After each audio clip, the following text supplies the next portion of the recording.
Bismillahirrahmanirrahim. Assalamualaikum warahmatullahi wabarakatuh.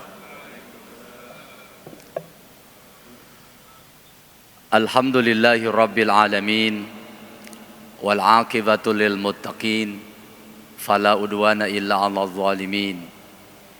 Asyhadu an la ilaha illallah wahdahu la syarikalah, wa asyhadu anna Muhammadan abduhu wa rasuluh la nabiyya ba'dah. Amma ba'du. Hadirin jamaah salat zuhur yang Allah muliakan, bersyukur hari ini Allah masih memberikan kesempatan kesehatan kepada kita. Allah sampaikan kesempatan kesehatan umur kita, usia kita sampai hari yang ke-17 di bulan Ramadan tahun 1446 Hijriah. Mudah-mudahan amaliyah kita yang telah kita kerjakan di Ramadan hari kemarin adalah amaliyah yang terbaik yang bisa kita banggakan di hadapan Allah Subhanahu wa taala kelak. Dan semoga Allah masih memberikan kesempatan kepada kita untuk kita mampu menikmati hari Ramadan yang akan datang, dan kita berkeyakinan Ramadan ini adalah Ramadan yang terbaik untuk kita lakukan dan kita lewati. Hadirin ma'asyiral muslimin rahimakumullah. Di Indonesia ada hampir 60 juta masyarakat pelajar. Mereka yang bersekolah dari mulai TK, RA, MI, SD, MTS, SMP, SMA, MA, dan SMK. Itu hampir 60 juta masyarakat pelajar di negara kita hari ini. Dan itu setiap kurun 10 tahunnya tidak pernah bergeser antara angka 60, 55 juta sampai 60 juta. Generasi yang mendominasi daripada generasi yang lansia dan usia produktifnya. Dari 60 juta masyarakat pelajar itu, 54 jutanya sekolah di sekolah umum. Mereka bersekolah di SD, di TK, SMP, SMA, SMK. Itu hampir 54 juta.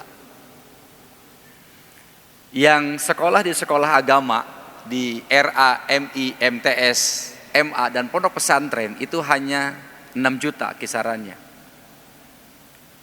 Sebuah disparitas angka yang sangat mencolok antara putra-putri kita yang belajar di sekolah umum dan yang dia muhit konsentrasi sekolah agama. Di sekolah umum itu hanya 2 jam agama dipelajari. SD 2 jam, SMP 2 jam, SMA 2 jam, SMK 2 jam. Di madrasah agama dipelajari 13 jam. Ada pelajaran akidah, akhlak, ada fikih, Al-Quran, hadis, ada sejarah Islam, ada bahasa Arab. 13 jam satu minggunya. Di SD, SMP, SMA, dan SMK ini tanpa mengecilkan pendidikan di sekolah umum, agama dipelajari hanya 2 jam satu minggu.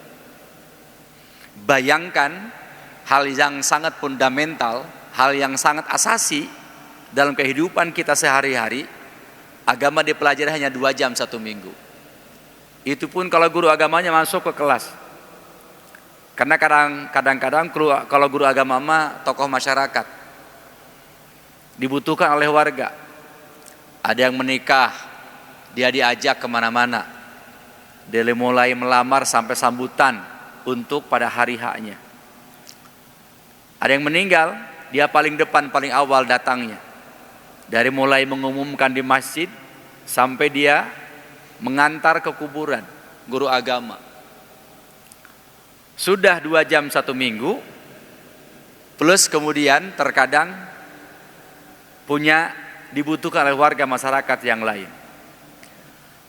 Jadi kita bisa bayangkan bagaimana kayaknya pemahaman agama di negara kita. Kalau agama kita pahami hanya 2 jam satu minggu di sekolah formal, 2 jam satu minggu. Kita bisa bayangkan betapa kayaknya pemahaman agama di negara kita kalau kita paham agama hanya 2 jam satu minggu. Plus kemudian ketika selesai sekolah formal, kita tidak kemudian mengarahkan putra-putri kita dan kita semuanya untuk memperdalam agama di luar jam sekolah formal. Apakah ke majelis ilmu, ke majelis ta'lim, ke TPQ, ke diniyah, atau ke yang lainnya. Di pesantren agama dipelajari 24 jam. Dan kiai menjadi role modelnya. Kiai menjadi kuduahnya. Kiai yang menjadi contohnya. Kiai yang menjadi mainstream keagamaannya. Jadi jangan kemudian kita merasa nyaman dengan 2 jam 1 minggu itu. Dan terbukti di Jawa Barat hari ini ada hampir 192 aliran yang tumbuh subur tengah masyarakat, sesat dan menyesatkan.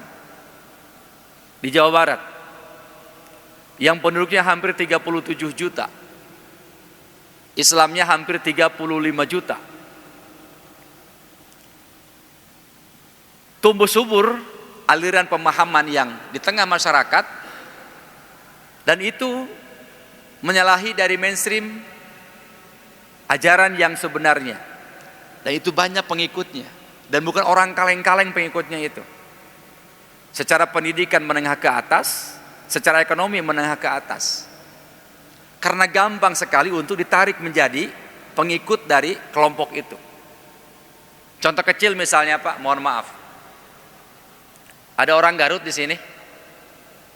Tanya, bila ya orang Garut ya. Di Garut itu, ini rahasia tempatnya Pak, tapi di Garut ada sebuah kelompok komunitas masyarakat yang dia punya halakoh pengajian, karena jamaahnya semakin hari semakin banyak dan ittiba kepada guru sangat tinggi, sehingga kemudian gurunya itu memproklamirkan sebagai nabi. Dan dia punya ajaran baru. Jadi orang kalau terikat dengan komunitas keagamaan, terikat dengan ikatan-ikatan relasi keagamaan yang sangat kuat, apapun kata gurunya dia ikuti. Dogmanya dia akan ikuti. Padahal menyimpang. Kenapa? Karena relasi agama yang dia bangun hanya 2 jam 1 minggu. Ketika sekolah dasar, SMP dan SMA-nya. Perguruan tinggi hanya tahun pertama PAI diajari itu. Kemudian dia mentahbiskan sebagai nabi, dan jamaahnya manut, ikut. Ajaran yang pertama yang agak menyimpang itu adalah, kata dia, sholat itu tidak mesti menghadap kiblat. Karena kemanapun kita menghadap, kita pasti akan bertemu dengan wajah Allah. Nggak perlu ke kiblat. Dan itu dalilnya perennial dari Quran. Dia bacakan Qurannya. Apa dasarnya? Dia katakan, walillahil masyriqu wal maghrib fa aina ma tuwallu fasamma wajhullah. Timur barat miliknya Allah. Fa aina ma tuwallu fasamma wajhullah. Kemanapun kamu menghadap akan bertemu dengan wajah Allah. Dan itu pengikutnya mengikuti. Sami'na wa ta'na dengan pendapat gurunya itu.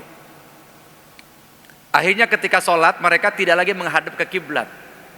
Karena titah gurunya, fatwa gurunya tidak mesti menghadap kiblat. Yang repot kalau sedang berjamaah Pak, beda-beda. Saf pertama ke kiblat, saf kedua kawetan, saf ketiga kaki dulu, saf keopat kakaler. Nalika ruku adu bujur. Kenapa? Karena agama diakurkan, direlasikan dengan logika yang dia punya, akal yang dia punya. Plus memberikan tafsir terhadap Quran itu dengan otak yang dimilikinya. Dengan akal relasinya.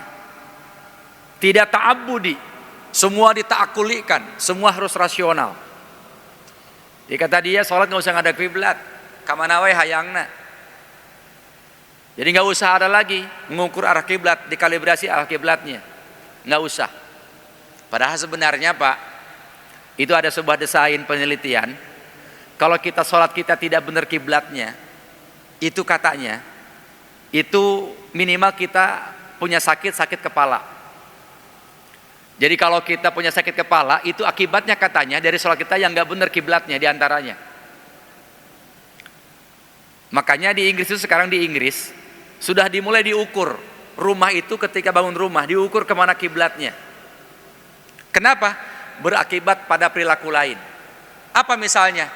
Ketika buang air besar, tidak boleh menghadap dan membelakangi kiblat. Ketika buang air kecil, tidak boleh menghadap atau membelakangi kiblat. Ketika tidur harus menghadap kiblat. Ada relasi lain yang dibangun oleh ibadah kita dengan kehidupan keseharian kita. Bisi orang gering nyeri sirah wungkul pak, ulang ada bodrek. Betulkan aja posisi kiblat sholat kita, atau tidur kita, atau ketika di kamar mandi kita. Sama seperti kalau orang sakit pinggang katanya pak, itu bukan karena kurang air minum, tapi rukunya nggak benar ketika sholat. Makanya kalau kita ruku itu harus lurus punggung itu dengan kepala yang kita punya, supaya relasi antara ujung tubuh kita dengan ujung kepala kita itu rata. Jadi kalau Rasul menyepertikan ketika ruku itu nyimpen air nggak goyang, nyimpen air tidak tumpah, nyimpen air nggak miring di punggung kita itu. Ada relasi dari ibadah yang kita kerjakan dengan kehidupan keseharian kita. Ajaran pertamanya itu sholat yang dia kerjakan tidak menghadap kiblat. Semuanya relasi dengan akal. Padahal tidak setiap ibadah yang kita kerjakan harus ta'akuli, harus rasional. Ada yang supra rasional. Ajaran pertama nih, supaya cepat, karena sampai jam 1. Yang kedua ajarannya, sholat yang dia kerjakan itu minimal 2 rakaat. Maksimal tidak terbatas. Ilamun lohor kercape tanpa ujur syar'i, tanpa ilat sama'i, tanpa ada instrumen untuk kita memperbolehkan menjamak dan mengkosor, dia boleh dan dia siap mengkosor sholat tanpa ujur, tanpa sebab. Minimal 2 rakaat, maksimal tidak terbatas. Apa alasannya? Kata dia, lihat dalam sejarah kehidupan Rasulullah. Sholat yang dikerjakannya itu 2 rakaat minimal, maksimal tidak terbatas. Bagi orang yang mohon maaf agak kurang pemahaman dengan keagamaan akan mudah diikuti. Kamu lamun males, lah lohor 4 rakaat, qobliyah 4 rakaat, ba'diyah 4 rakaat, capek amat. Harusnya istirahat. Tapi subuh, kenapa? Qobliyahnya 2 rakaat, subuhnya 2 rakaat, tapi nggak ada ba'diyahnya. Terbalik ini, harusnya subuh yang 8 rakaat itu sambil senam pagi. Salat yang dikerjakan minimal 2 rakaat. Betul, dulu Rasul dan para sahabat sebelum Isra Mi'raj itu 2 rakaat salatnya, dan tidak ada waktunya kapan. Sebelum turun firman Allah, inna sholata kanat alal mu'minina kitaban mauquta. Ketika sudah ada perintah ini, sholat ada waktunya dan sholat ada ukurannya. Kitaban mauquta, ada ketentuannya sholat itu. Maka yang 2 rakaat peninggalan Rasul disebut dengan sholat sunat mutlak. Kapanpun bisa kita kerjakan sholat sunnah 2 rakaat itu. Yang kedua ajarannya, sholat yang dia kerjakan itu minimal 2 rakaat, maksimal tidak terbatas. Yang ketiga ajarannya itu, sholat yang dia kerjakan hanya 2 waktu. Yang pertama ketika terbit matahari, dan kedua ketika tenggelam matahari. Kata dia, baca Qur'annya surah Al-Isra. Ada di Al-Isra perintahnya. Aqimis sholata liduluki syamsi ila ghasyakil laili wa qur'anal fajr. Inna qur'anal fajri kana mashhuda. Kata dia, lihat baca Quran Al-Isra. Allah perintahkan kita sholat itu hanya ketika terbit, dan mafhumnya mukhalafahnya, dan tenggelam matahari. Hanya 2 waktu sholatnya. Jadi enak ke ruang malas mah Pak, ikut kelompok itu. Dan rasional Pak, rasional. Sesuai dengan otak yang dipunyainya, karena tidak ada bimbingan wahyu dan ilmu. 3 tuh. Yang keempat, berhaji itu nggak usah jauh-jauh ke Mekah. Antriannya lama, Di Bogor ini masa antriannya 23 tahun di kota Bogor. Jadi kalau kita daftar haji tahun 2025, kita akan berangkat di tahun 2048. 23 tahun yang reguler. Kabupaten Bogor 21 tahun, Bekasi 30 tahun, Depok 30 tahun, Bandung 35 tahun. Yang paling pendek antriannya Kabupaten Sukabumi 19 tahun. Ya lamun bapak yang angkat haji Enggalan, daftar di Kabupaten Sukabumi, ngalih KTP ke Kabupaten Sukabumi. 19 tahun masa antriannya. Maka negara memberikan ruang bagi yang mau daftar haji usia 12 tahun sudah bisa daftar haji. Sebelum 2016 8 tahun, sekarang direvisi jadi 12 tahun daftar haji. Antri 25 tahun, 12 tambah 25 37 tahun. Usia 37 tahun berangkat haji. Pas lagi kuat-kuatnya untuk melaksanakan ibadah fisik haji. Kata dia nggak usah jauh-jauh ke Mekah berhaji mah. Jauh dan mahal. Sekarang mungkin di kisaran harga berapa? 58 juta. Itu kosnya, ongkos yang kepresnya. Belum oleh-olehnya. Karena kadang-kadang beli oleh-oleh lebih mahal daripada ongkos hajinya.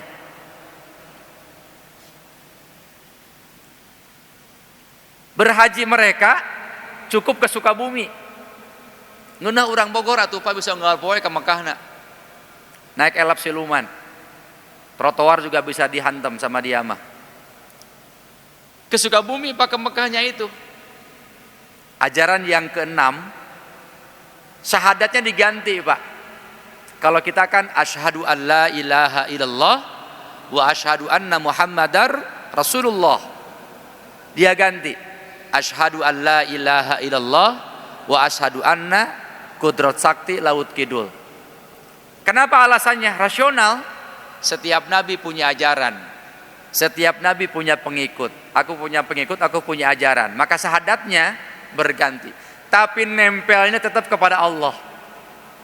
Dia tidak berani mengubah kalimat tauhidnya. Dia tidak berani merubah syahadat tauhidnya. Yang pertama, asyhadu an la ilaha illallah. Tapi yang kedua dia ganti. Kenapa? Karena itu berdasarkan tergantung siapa Rasul dan Nabi pembawa ajarannya. Itu kalau agama dibawa ke ranah akal. Itu kalau beragama dibawa ke ranah rasional. Itu kalau ke agama kita tidak ngaji. Itu pengikutnya Pak, bukan orang kaleng-kaleng Pak. Pendidikannya menengah ke atas, ekonominya menengah ke atas. Uang banyak berlipat, mobil mewah mengkilat, rumah bagus bertingkat, istri cantik memikat, bahkan sampai 4. 4 boleh. Itu relasi karena kita agama dipelajarinya 2 jam 1 minggu. Maka kemudian di warga masyarakat kita dibangun ruang-ruang kita belajar agama. Terutama ketika Ramadan. Ya, ketika Ramadan dibuka ruang kita belajar agama yang kita anut ini. Supaya apa? Kita bertanggung jawab dengan agama yang kita anut. Karena kalau hanya dengan status formal, itu membahayakan bagi agama yang kita anut itu. Ini satu case, satu contoh. Beragama tanpa ilmu. Beragama tanpa pengetahuan. Beragama tanpa relasi dengan ajaran yang sebenarnya. Di Jawa Barat Pak 192 catatan kita. Di Bogor ada 58 Pak. Di Bogor. Saya mencatat itu karena sebagai, mohon maaf, Sekretaris MUI Kota Bogor. Kita catat. Yang terakhir itu Pak, yang terakhir itu kita grebek pengajiannya itu di hotel. Ngajinya di hotel ke hotel. Bukan berarti buruk yang jadi hotel, bukan. Tapi ini ngaji hotel ke hotel. Kita tahu karena pernah datang jamaah ke saya. Dia bilang, Pak Haji bisa enggak? Aset yang saya punya saya mau jual. Saya mau, apa tuh jual murah itu? Obral. Mobil kelas premium, silakan beli 4. Nggak apa-apa, bayar 1 miliar. Kelas premium mobilnya semua. Rumah saya yang di sana silakan beli 500 juta, 2 lantai dengan tanah 300 meter. Silakan ambil sama Pak Haji. Uangnya buat saya 1,5 miliar aja hari ini. Dia percaya saya banyak duit, Pak. Padahal saya gitu percaya saya banyak duit. Tapi dia percaya, Pak. Minimal jadi doa, Pak. Jadi orang itu banyak percaya kita banyak duit, minimal jadi doa. Walaupun kenyataannya nggak punya duit. Saya tanya, Pak, itu kenapa mau dijual obral begitu? Aset Bapak mungkin lebih dari 5 miliar. Kalau kita hitung di taksasi itu lebih dari 5 miliar, bahkan bisa 7 miliar. Kenapa mau dijual murah begitu, Pak? Kata dia, saya terlalu banyak dosa. Saya ingin menghadap Allah itu dengan hati yang bersih, dengan jiwa yang bersih. Oh bagus atuh. Lamun kitu mah tuh wakafkeun ge. Sedekahkeun, teu kudu dijual. Bukan gitu persoalannya Pak Haji. Apa persoalannya? Saya harus menebus dosa saya besok. Saya punya dosa cuma 500 jutaan. Tapi istri saya dosanya banyak. Kadang-kadang perempuan banyak dosanya, Pak. Dosa ngomongkeun batur, dosa ngabentak salaki, dosa marahin suami, dosa ngumpetin uang suami.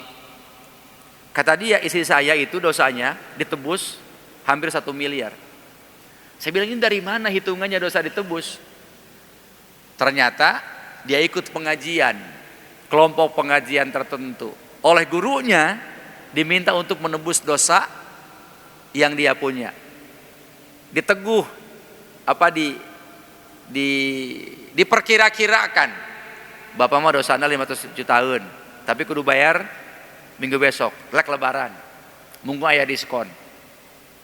Istrinya 1 miliar, rek lebaran, mumpung ada diskon. Jadi kalau dia meninggal tinggal punya sertifikat. Sertifikat sudah bebas dari dosa. Jadi ketika ada malaikat munkar nakir, dia tinggal bilang, malaikat nggak tahu, saya kan udah bebas dosa, ada sertifikatnya. Dia punya orang dalam, Pak. Orang pusat dia mah. Itu marak, Pak. Yang kedua ajarannya, puasa yang dia kerjakan hanya 20 hari. 20 hari puasanya. Apa kata dia? Karena perempuan itu punya hak haid. Berapa sedikitnya haid, Pak?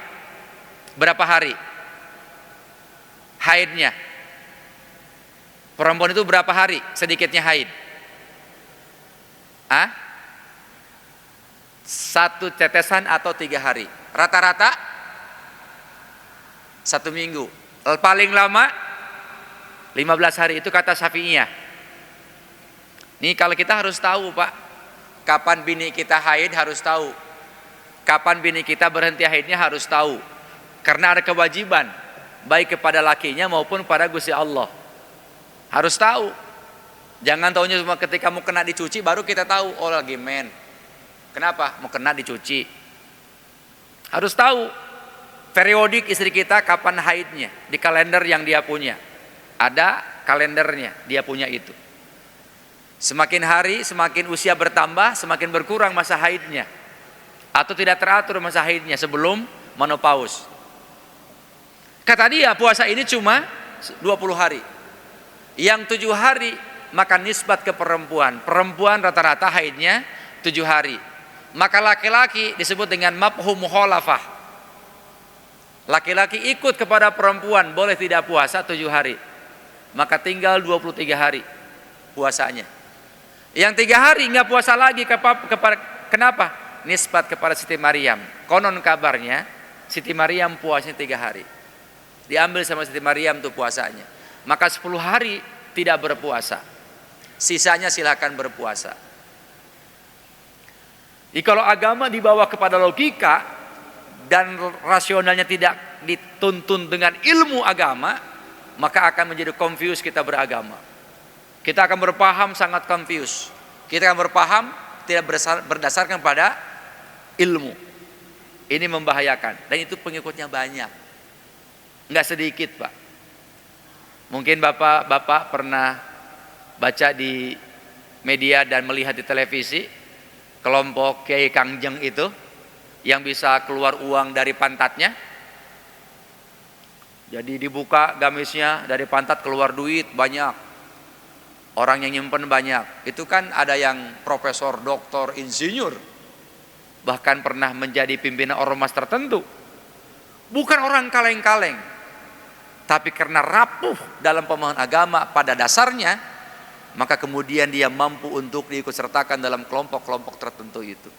Di Bogor Pak ada 58. Pernah juga kita mitigasi, ada kelompok pengajian itu ngajinya jam 1 sampai jam 4 subuh. Jam 1 sampai jam 4 subuh ngajinya Pak. Kita mah kadang-kadang ngaji maghrib sampai isya, yang hadir ini ngaji jam 1 jam 4 subuh. Saya tidak sebutkan di daerah Bogor Selatan, enggak.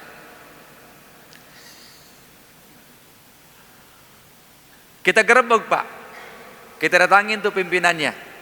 Apa ajarannya? Ajaran pertamanya Pak, kata dia, sekarang ini belum wajib zakat, belum wajib sholat, belum wajib puasa, belum wajib haji. Kenapa? Masih periode Mekah. Rasul ketika di Mekah belum wajib haji, belum wajib zakat, belum wajib puasa, itu diwajibkan di Madinah. Sholat setahun sebelum hijrah.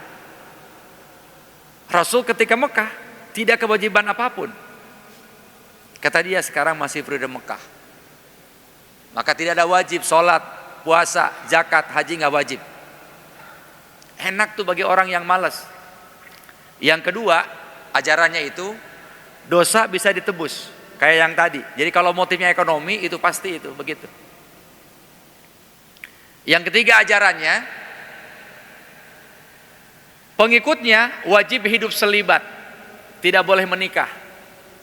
Jadi kalau ada punya suami wajib cerai, punya istri wajib diceraikan. Hidup selibat. Dan setiap kali ngaji selesai, itu dia berkumpul, lampu dimatikan, dan mereka memilih pasangan bebas. Jadi lamun beres ngaji itu perebut awewe. Siapapun dapatnya itu istri hari itu. Yang paling hebat kalau seorang perempuan sudah dipakai sama gurunya, ahli surga. Nggak usah sholat, nggak usah puasa, nggak usah haji, nggak usah zakat. Dia ahlul jannah. Kenapa? Udah dipakai sama gurunya. Jadi orang tuh berebut pengen dipakai sama gurunya. Jadi diincer takeur ngaji teh, ieu mah herang pisahkeun hiji. Ieu mah rada bahenol pisahkeun hiji. Dipakai sama gurunya. Kenapa? Jadi ahli surga. Dan itu kebanggaan bagi mereka. Ajaran ketiganya. Ajaran keempatnya kata mereka, nanti di akhir zaman Rasul Muhammad bakal datang ke Bogor. Ini Bogor terkenal. Akhir zaman nanti Rasul Muhammad bakal datang ke Bogor dan sujud kepada pimpinan mereka, sujud kepada guru mereka. Kita tangkap, kita proses. Kalau nggak tobat kita proses ke polisi. Kalau nggak tobat proses ke polisi. Hanya dia mengakui kesalahan ajarannya. Tapi itu selnya bukan sel mati, itu sel hidup. Di permukaan mereka selesai pertemuan kajiannya, tapi mereka masih ada pertemuan-pertemuan berikutnya. Ini boleh jadi karena kita paham agama hanya 2 jam 1 minggu, atau kita tidak pernah belajar agama. Maka bersyukur Bapak-bapak yang mulia, Ramadan ini kita masih Allah berikan kesempatan untuk memberikan tambahan-tambahan nutrisi, gizi agama kita, gizi diri kita, gizi rohani kita. Dengan sholat tarawih, dengan puasa Ramadan, dengan bertadarus, dengan ikut kajian-kajian. Ini mudah-mudahan menjadi sebuah kajian, menjadi sebuah kebaikan kita, untuk kemudian kita bisa kemudian merasionalkan apa yang dikaji tadi, dan kita kemudian konfirmasi dengan kebenaran yang sebenarnya, yaitu Al-Quran dan Sunnah Rasulullah SAW. Saya kira itu yang dapat disampaikan pada kajian kali ini. Jadi ini masih banyak serinya. Kenapa muncul pemahaman-pemahaman yang keliru tengah masyarakat, dan kenapa ini fenomena muncul hari-hari ini kita akan berseri kajiannya. Nanti tahun besok lah, tahun besok lagi, kalau diundang lagi, kalau jadwalkan lagi. Mudah-mudahan Allah memberikan kita taufik hidayah, dan terus kita jaga taufik dan hidayah itu untuk selalu melekat dalam diri kita masing-masing. Insya Allah. Ada yang bertanya? Enggak ada, alhamdulillah.